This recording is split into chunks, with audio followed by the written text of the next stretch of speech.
will continue to our exercise 4.3. So, hindi ko na inansiran yung 2, 3, and 4 kasi yung process same lang naman doon sa number 1. So, this is math in the modern world. Number 5 question. This is problem solving class. So, a blood pressure test was given to 40 women ages 20 to 36. So, it showed that their mean systolic blood pressure was 119.4 mmHg or millimeters mercury with a standard deviation of 13.2. So, ano ba yung hinahanap sa ating problem class? So, as you can see, ang question sa letter A is determine the z-score. So, therefore, yung hanapin natin is yung z-score. Okay? To the nearest 100th. So, dapat tandaan natin na ang answer natin is nearest 100th talaga. Now, we will write the given. So, ito yung ating given class. Yung ano natin is z-score. So, ilagyan natin ng question mark yung z-score. And then, we have we have mean. So, ang mean natin dito is 119.4. Then, our standard deviation, we have 13.2 ito. And then, our x is 110.5. So, wag natin kalilimutan yung ating tawag yan unit, which is mmHg or millimeters mercury. So, as you can see, sa ibang video na ko, ang symbol ng mean is X, tapos may bar sa itaas. So, ang standard deviation naman is yung SD. So, ito yung ginamit ko class. It's because we will using the population z-score formula or z-score population formula. So, ang formula natin is ng population is z sub x equals to x minus mean over standard deviation. Okay. So, solution. Substitute natin lahat ng given doon sa ating formula. So, z sub x equals to, ang x natin, the value is 110.5. And then, minus yung ating mean, which is 119.4 over standard deviation na 13.2. Okay. Next, z sub x. So, 110.5 minus 119.4, the answer is negative 8.9. So, bakit negative? It's because iba yung sign nila and then the sign of the bigger number is negative. Divide 13.2. Okay? So, therefore, our z-score is negative 0.67. So, wag natin kalilimutan yung ating unit sa last answer o sa ating final answer class. So, mmHg or millimeters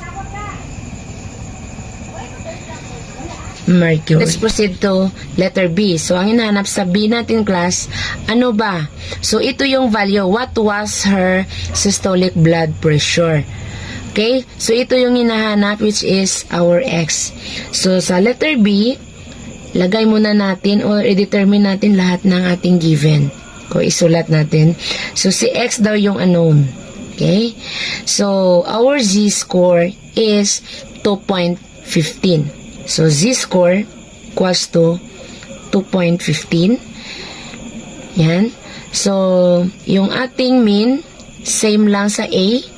So, 119.4. And then, our standard deviation is 13.2.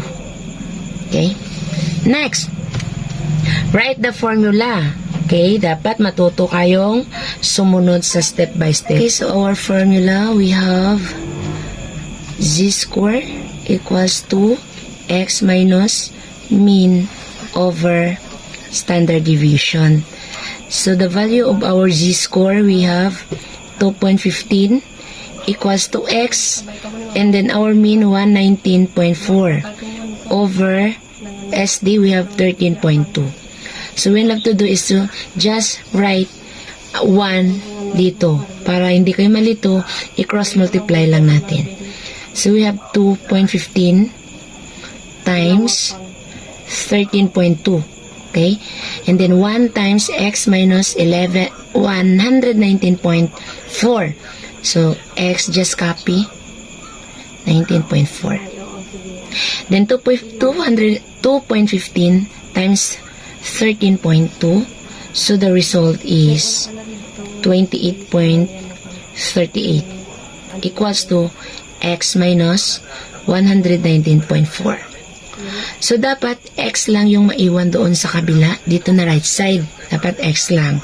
So, dapat right x, itong negative 119.4, i-transpose natin sa kabila, or we will use subtraction property of equality. So, pag i-transpose natin sa kabila, yung negative na sign is magiging positive. Okay? So, 28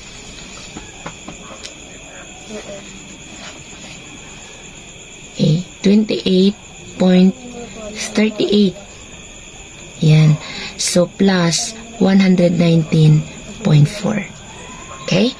So, i-add lang natin yung 28.38 plus 119.4. So, the result is 147.78. Okay? So, yan yung value ng ating x. Okay? So, or just write here, para hindi kayo malito, ganito na lang. 0.8. Tapos, huwag kalimutan yung ating unit, which is mmHg. Have a good day, everyone. Thank you so much. Please like, comment share, and subscribe. Thank you for watching.